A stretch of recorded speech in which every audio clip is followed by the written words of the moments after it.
IDTV prime में आपका स्वागत है। मैं हूं शुभमिता और हाजिर हूं देश और दुनिया की ताजा तरीन खबरों के साथ। सबसे पहले नजर डालते हैं आज की प्रमुख खबरों पर। धनबाद में अवैध खनन बना मौत का कुआं, 9 मरे। बोकारो लैंड स्कैम में ईडी की एंट्री। बिहार में 51 लाख वोटर हो सकते हैं लिस्ट से बाहर। पूर्व सांसद करिया मुंडा की तबीयत बिगड़ी, रांची लाए गए। रेलवे ने इमरजेंसी कोटा टिकट के नियमों में किया बड़ा बदलाव। जेपी नड्डा से तकरार और शिवराज पर टिप्पणी, क्या है धनखड़ के इस्तीफे की असली वजह। अमेरिका जापान के बीच ऐतिहासिक ट्रेड डील। नहीं रहे डॉन के डायरेक्टर चंद्र बरोट। भारतीय महिला टीम ने वनडे सीरीज में इंग्लैंड को हराकर रचा इतिहास। शेयर बाजार में सावन की बौछार, सेंसेक्स 232 अंक और निफ्टी 25,000 के पार। अब खबरें विस्तार से। झारखंड के धनबाद जिले के बाघमारा थाना क्षेत्र में एक अवैध कोयला खदान में बड़ा हादसा हुआ, जिसमें मलबा धंसने से 9 मजदूरों की मौत हो गई। बताया जा रहा है कि खदान में अभी भी कई मजदूर फंसे हुए हैं। घटना ब्लॉक 2 इलाके के जमुनिया स्थान पर हुई, जहां बिना किसी सुरक्षा के खनन कार्य चल रहा था। अचानक मलबा गिरने से मजदूर दब गए। राहत और बचाव कार्य जारी है, लेकिन अब तक मृतकों की पहचान नहीं हो सकी है।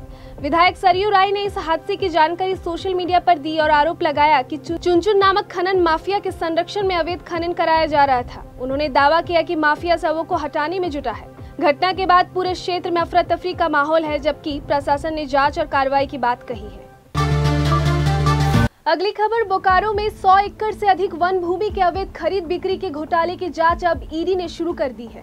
ईडी ने ECIR संख्या 6/2025 के तहत केस दर्ज किया है और मुख्य आरोपी इजहार हुसैन से पूछताछ के लिए अनुमति मांगी है। ये जमीन तेतुलिया मौजा यानी खाता संख्या 59 थाना 38 प्लॉट 226 व 250 में स्थित है और जंगल साल के रूप में खतियान में दर्ज है। जमीन गैर मजरूवा मालिक श्रेणी की है। इस मामले में पहले से ही CID जांच कर रही है और कांड संख्या 32/2024 को टेक ओवर किया है। अब तक 2 आरोपी इजहार हुसैन और पुनीत अग्रवाल को गिरफ्तार किया गया है। ईडी ने रांची और बोकारो में छापेमारी की है। माना जा रहा है कि आगे की जांच में और बड़े नाम सामने आ सकते हैं। मामला फिलहाल PMLA कोर्ट में लंबित है। इधर बिहार में आगामी विधानसभा चुनाव से पहले वोटर लिस्ट वेरिफिकेशन का मुद्दा गर्मा गया है। निर्वाचन आयोग की ओर से जारी आंकड़ों के मुताबिक करीब 51 लाख मतदाता वोटर लिस्ट से हटाए जा सकते हैं। इसमें 18 लाख मृत वोटर, 7 लाख दोहरी प्रविष्टियां और 26 लाख ऐसे लोग शामिल हैं जो विधानसभा क्षेत्र बदल चुके हैं। आयोग ने 26 जून से सत्यापन प्रक्रिया शुरू की थी, जिसकी अंतिम तिथि 25 जुलाई तय की गई है। 1 अगस्त को ड्राफ्ट मतदाता सूची जारी की जाएगी। हालांकि वंचित मतदाताओं को दावा करने के लिए 1 महीने का मौका दिया जाएगा। इस बड़े आंकड़े के सामने आने के बाद बिहार की राजनीति में हलचल तेज हो गई है। विभिन्न दलों द्वारा इसे लेकर बयानबाजी और विरोध की आशंका जताई जा रही है। चुनाव आयोग पारदर्शिता बनाए रखने की बात कह रहा है। झारखंड के खूंटी से पूर्व सांसद और बीजेपी के वरिष्ठ नेता पद्म विभूषण करिया मुंडा की तबीयत अचानक खराब हो गई। सांस लेने में तकलीफ के कारण उन्हें रांची के मेडिका मणिपाल अस्पताल में भर्ती कराया गया है।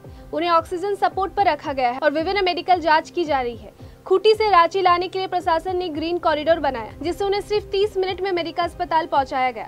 ट्रैफिक क्लियर रखने में खूंटी और रांची पुलिस ने मिलकर सहयोग किया। अस्पताल के अनुसार फिलहाल करिया मुंडा की स्थिति स्थिर है और उन्हें ICU से सामान्य वार्ड में शिफ्ट कर दिया गया है। डॉक्टर विजय मिश्रा की देखरेख में उनका इलाज जारी है। बता दें, इससे पहले जनवरी 2025 में भी उनकी तबीयत बिगड़ी थी, जब उन्हें निमोनिया और ब्लड शुगर गिरने के कारण अस्पताल में भर्ती कराया गया था।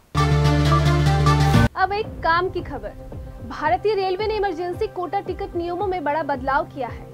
अब यात्रियों को ट्रेन प्रस्थान से कम 1 दिन पहले ही आपातकालीन कोटा के लिए आवेदन करना होगा। सुबह 10 बजे से दोपहर 1 बजे तक रवाना होने वाली ट्रेनों के लिए आवेदन अगले दिन दोपहर 12 बजे तक और दोपहर 2 बजे से रात 12:59 बजे तक रवाना होने वाली ट्रेनों के लिए शाम 4 बजे तक करना अनिवार्य होगा। यह बदलाव ट्रेन प्रस्थान से 8 घंटे पहले आरक्षण चार्ट तैयार करने की नई नीति के तहत आया है, जो पहले 4 घंटे पहले बनता था। इसका मकसद टिकटिंग प्रक्रिया को पारदर्शी और समयबद्ध बनाना, ताकि टिकट दलाली और अनियमितताओं रोकी जा सके। साथ ही 1 जुलाई से तत्काल टिकट बुकिंग के लिए अब केवल वेरीफाइड यूजर्स को ही अनुमति है। इस नए नियम से अंतिम समय में इमरजेंसी टिकट लेने वालों को अपनी यात्रा योजना पहले से बनानी होगी, जिससे सिस्टम में सुधार और यात्रियों को बेहतर सुविधा मिले। अब बढ़ते हैं राष्ट्रीय खबरों की ओर। 21 जुलाई को उपराष्ट्रपति जगदीप धनखड़ ने खराब सेहत का हवाला देकर अचानक इस्तीफा दे दिया। लेकिन क्या यही सच्चाई है? महज 10 दिन पहले JNU में उन्होंने कहा था कि वे अगस्त 2027 में रिटायर्ड होंगे, जब तक कोई दिव्य शक्ति न आए। बता दें, इस्तीफे के पीछे कुछ अहम घटनाएं भी हैं। कृषि मंत्री शिवराज सिंह चौहान पर उनकी टिप्पणी, बीजेपी अध्यक्ष जेपी नड्डा से कथित तनाव और जस्टिस वर्मा के खिलाफ महाभियोग पर पार्टी लाइन से अलग रुख, ये तीनों घटनाएं उनके साइडलाइन होने की ओर इशारा करती है। विपक्ष ने इसे सत्ता के अंदरूनी टकराव का मामला बताया है और उसे भुनाने की तैयारी में है। अब बड़ा सवाल है कि क्या इस्तीफा वाकई स्वास्थ्य कारणों से हुआ या कोई राजनीतिक स्क्रिप्ट पहले से लिखी जा चुकी थी। नया उपराष्ट्रपति कौन होगा? बढ़ते अंतर्राष्ट्रीय खबरों की ओर, अमेरिका और जापान के बीच 550 अरब डॉलर का ऐतिहासिक व्यापार समझौता हुआ है। इस डील में जापान ने 15% रेसिप्रोकल टैरिफ लगाने पर सहमति दी है, जो अमेरिका की पुरानी मांग थी। राष्ट्रपति डोनाल्ड ट्रंप ने कहा कि इस समझौते से लाखों नई नौकरियां बनेगी और अमेरिका को भारी आर्थिक लाभ मिलेगा। ट्रंप ने बताया कि यह डील उनके नेतृत्व में हुई है और इनमें उनकी अहम भूमिका रही है। इस समझौते के तहत जापान अमेरिका में बड़े पैमाने पर निवेश करेगा और अमेरिकी बाजारों से बेहतर जुड़ाव होगा। ये डील ट्रंप के अमेरिका फर्स्ट एजेंडे का हिस्सा है, जिसका मकसद द्विपक्षीय व्यापार संबंधों को मजबूत करना है। हालांकि डील पर सहमति पाना आसान नहीं था, खासकर चावल के व्यापार को लेकर दोनों देशों में तनाव था। ट्रंप ने जोर देकर कहा कि यह समझौता अमेरिकी अर्थव्यवस्था और रोजगार के लिए बड़ा कदम है, जिससे देश में नई नौकरियां सृजित होगी। अब आपको लेकर चलते हैं मनोरंजन जगत में। वेटरन फिल्म निर्देशक चंद्र बरोट का 86 साल की उम्र में मुंबई के बांद्रा अस्पताल में निधन हो गया। वे पिछले 7 वर्षों से पल्मोनरी फाइब्रोसिस से जूझ रहे हैं। चंद्र बरोट ने 1978 में अमिताभ बच्चन की सुपरहिट फिल्म डॉन से निर्देशन में अपना पदार्पण किया था, जिसने उन्हें रातों रात प्रसिद्धि दिलाई। डॉन बॉलीवुड की सबसे यादगार फिल्मों में से गिनी जाती है। फरहान अख्तर ने सोशल मीडिया पर उन्हें श्रद्धांजलि दी और उनके परिवार के प्रति संवेदना व्यक्त की। डॉन की कहानी नरीमन ईरानी की असफल फिल्म जिंदगी से जुड़ी थी, जिसे आर्थिक मदद देने के लिए बरोट ने इसे बनाया। इसके बाद उन्होंने बंगाली फिल्म आश्रिता और हिंदी फिल्म प्यार भरा दिल का निर्देशन किया। हालांकि उनकी कई फिल्में अधूरी रह गई। उनकी सबसे बड़ी विरासत डॉन रही, जिसका 2006 में शाहरुख खान के साथ रीमेक भी बनाया गया। उनका निधन फिल्म इंडस्ट्री के लिए एक बड़ा नुकसान है। खेल जगत की बात करें तो भारतीय महिला क्रिकेट टीम ने इंग्लैंड के खिलाफ 3 मैचों की वनडे सीरीज का आखिरी मुकाबला 13 रनों से जीतकर सीरीज 2-1 से अपना नाम कर इतिहास रच दिया।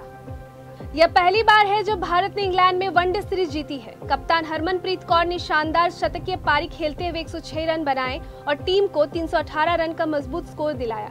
क्रांति गौड़ ने भी कमाल दिखाया। 9.5 ओवर में 6 विकेट लेकर इंग्लैंड की बल्लेबाजी को ध्वस्त कर दिया। उनका यह प्रदर्शन भारत की तरफ से वनडे में 6 विकेट लेने वाली चौथी महिला गेंदबाज बनने का रिकॉर्ड है। इंग्लैंड की टीम 305 पर सिमट गई। ये जीत भारत के लिए विदेशी दौर पर दोनों टी20 और वनडे सीरीज जीतने का 5वां मौका है। क्रांति गौड़ ने सीरीज में कुल 9 विकेट लिए, जबकि हरमनप्रीत कौर ने 82 की औसत से 126 रन बनाए। और अंत में बाजार और कारोबार की बात। शेयर बाजार में सावन के मौके पर तेजी देखने को मिली। बीएसई सेंसेक्स 332 अंक या 0.28% बढ़कर 82,419 पर पहुंच गया, जबकि निफ्टी 50 भी 57 अंक या 0.23% की बढ़त के साथ 25,118 पर ट्रेड कर रहा था। गिफ्ट निफ्टी फ्यूचर्स भी 79 अंक की बढ़त के साथ 25,172 पर कारोबार कर रहा था। सेंसेक्स के 30 में 26 शेयरों में बढ़त हुई, जिसमें Tata Motors, Maruti Suzuki, Bajaj finance और भारतीय एयरटेल प्रमुख रहे। मिड कैप इंडेक्स में हल्की बढ़त रही, जबकि स्मॉल कैप इंडेक्स थोड़ी गिरावट में रहा। निफ्टी ऑटो सेक्टर ने करीब 1% की तेजी दिखाई, वहीं रियलिटी सेक्टर में 2% की गिरावट देखी गई। एशिया बाजारों में अमेरिका जापान ट्रेड डील के चलते उछाल आया। जापान ने टैरिफ घटाकर 15% किया और $550 अरब निवेश का वादा किया। वॉल स्ट्रीट पर मिला जुला प्रदर्शन रहा, जबकि S&P 500 और डाउ जोन्स बढ़े, जबकि नेस्डेक गिरा। फिलहाल आज के लिए इतना ही। दर्शकों कैसी लगी हमारी ये पेशकश, हमें जरूर बताएं। कल फिर मिलेंगे रात 8 बजे। बने रहिए हमारे साथ, देखते रहिए IDTV इंद्रधनुष।